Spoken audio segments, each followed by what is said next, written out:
noite, amigos, boa noite, irmãos. Começa mais uma noite feliz.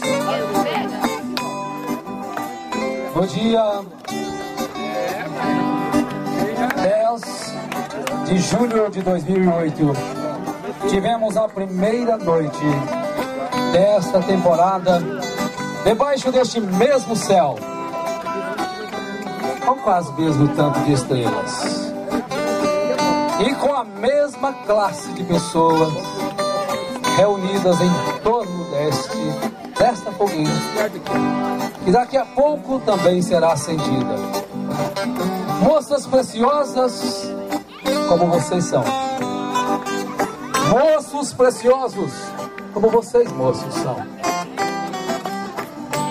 que lutam, que trabalham, mas que tem acima de tudo um alvo: chegar à glória eterna de Deus. E por isso se abstém de prazeres que o mundo oferece, porque, como fez José, como fez Moisés, tinham em frente, viam a recompensa. Os anjos param para ver vocês, jovens comprados, lavados pelo sangue de Jesus, esposas, esposos, que amam os seus lares, porque amam a Deus. E esse amor nos faz irmãos, nos faz unidos. Então, naquele dia, estava iniciando o dia 10 de julho. E hoje, dia 31 de julho desta temporada, é a última. Fica recordações, lembranças, mas a certeza de que o tempo foi bem aproveitado. Você viveu como tinha que viver.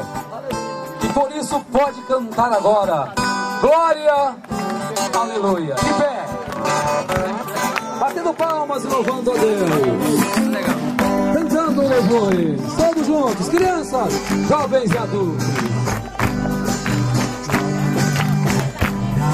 Aleluia.